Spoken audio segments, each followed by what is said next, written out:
my name is John. Welcome to another Banggood tool review.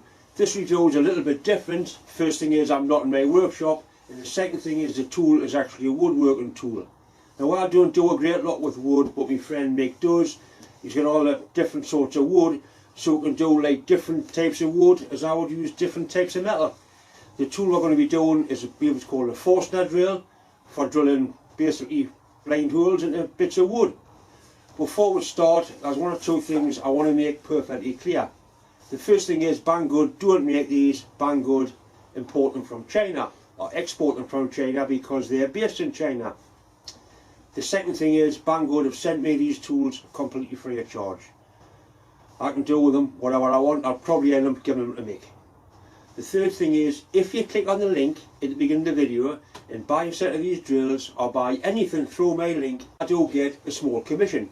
I'll never be able to retire on it, but it'll certainly help us to buy more bits and pieces and make more videos. Anyway, that's enough talking. Let's get on. We'll meet Mick and start drilling some wood. Right, John. What are we doing? Alright. So Right. There they are. I'll let you open them, see what you think. You use them, you test them as hard as you want, so we can do it. Right. Right, so we've got a set from 15mm up to 35mm. Get them out and have a look at them.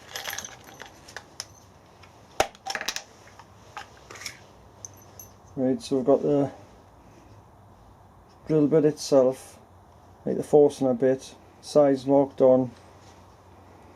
Looks like decent sharp carbide blade there, and the depth stop in each size as well.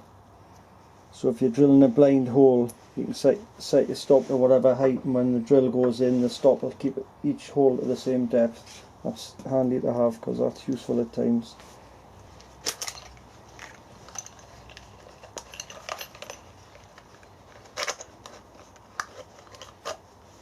Exactly the same depth stop, Allen key, everything's going up in size, so it's a bigger Allen key, bigger stop. The cutter itself, you've got the same carbide tips on it, but on the bigger one you've got the two additional tips to score the outer line in before these blades cut.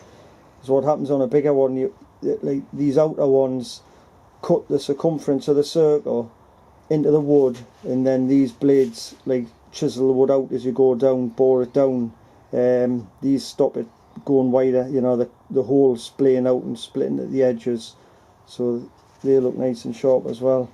So I suppose it's just give them a go and see how they do. Have a look at the biggest one of the lot, 35mm one. Looks like they've got some sort of depth stop, well, depth marking on the side there. Don't know how accurate that'll be, but it's worth having.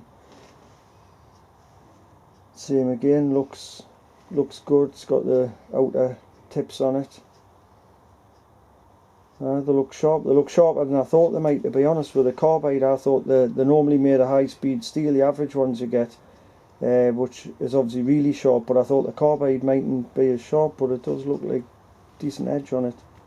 Obviously it'll stop sharper for a lot longer than a high speed steel, I would imagine. Right, give it a go. Yeah.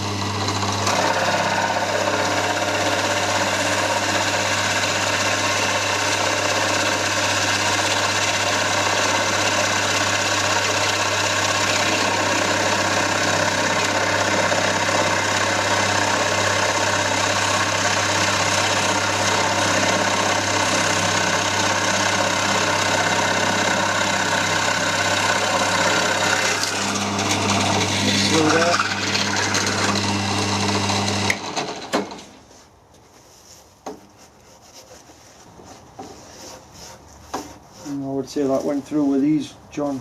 I mean, that's, you know, bone dry ash, rock hard ash, that, so you're not going to get much harder than that to drill through. Right, we'll give it a go with the depth stop. So now we've got the Forstner bit at the bottom. It should go bore into the wood, and then this aluminium depth stop should hit the surface of the wood, keeping each hole exactly the same distance from the top. Right.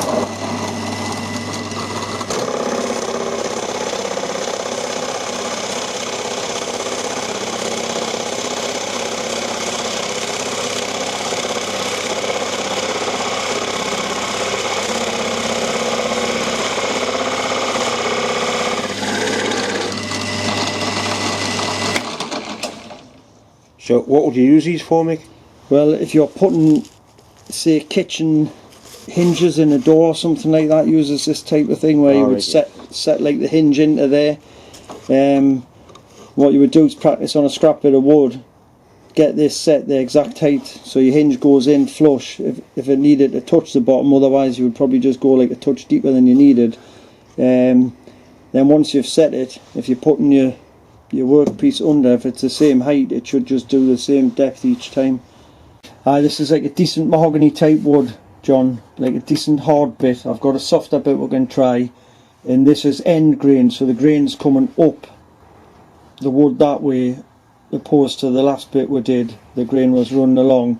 So this is drilling into the end of the grain, which is like a different thing altogether to drilling into the side grain.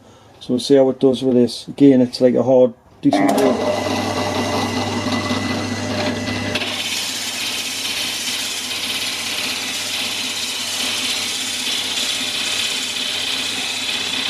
I don't know much about wood, Mick, that looks pretty good. That was beautiful, that.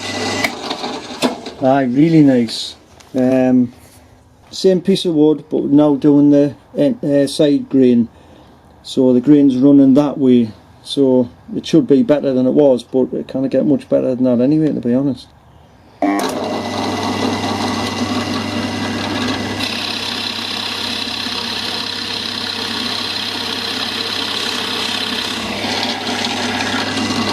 Alright. Beautiful, yeah.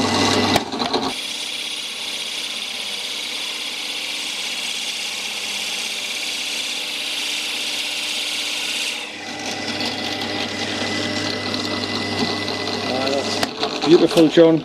You can tell the shavings tell the story there. You know, that's coming off as if it's perspex or something. That It's a bit like swarf on a metal cutting lathe, yeah? Aye. You know, when you see the chips are good, you know the tool's cutting well. So that's in end grain hard mahogany. It's like, you know, beautiful cut, that. Plus you can hear it. It's just, you know, gliding through. Really impressed with it. Here's someone that'll test it for hardwood. I mean, this is a piece of yew. God knows how old it is. It's been, you know, probably 20, 30 years dried out. And you can hear it. You know, it's like rock solid. So give this a go, see what it goes in like.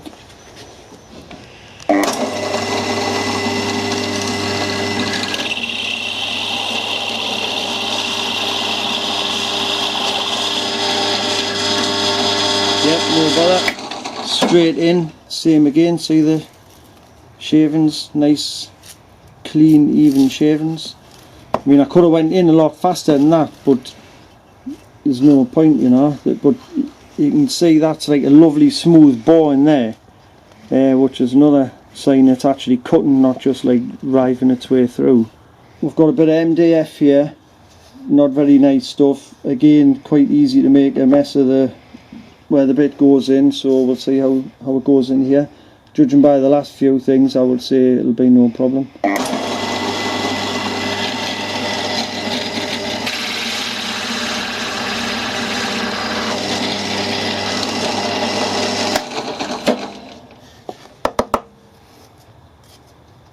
Yep, aye, that's alright, that. And if you're doing kitchen doors, that's what you'll be machining, yeah? Aye, this is the most likely thing, kitchen doors, cupboard doors. If you wanted those kitchen cabinet type hinges, if you're making like cupboards for the workshop or something, you'd probably end up getting MDF for the doors, so that's what you would be drilling into.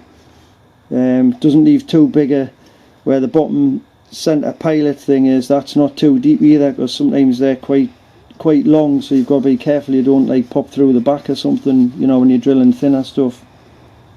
So yeah, I would say they've, you know, that's a fair test of different materials, and they've done everything. I think they would do no problem on plastics and things like that as well, looking at them. Right, we've had a good play with them. What do you reckon? Seriously, any good? Yeah, definitely well impressed. I mean, I didn't think they'd be as sharp as they are, and I would say we've given them a good test. That's, you know, from MDF, that soft sapele, which is a nightmare to drill. Yeah. Well, it goes through easy, but it's hard to get a neat hole. Then up to the harder timbers. I mean, that ash in the yew especially is as hard as you can get, so all of them just waltz through. So they're good value for money, yeah? Oh, aye, definitely for the price of them. They're, you know, they're a no-brainer. The only slight criticism Or observation I would have is they're not that long. Aye. Well, you could make an extension You'll piece. be able to get an extension piece to drill deeper holes, but obviously for fin hinges and all that type of thing doesn't matter. But sometimes you want a deeper hole. But they're just gliding through, Yeah, that's grand. Okay. Right, mate. Thank you very much. Lovely. Any bother?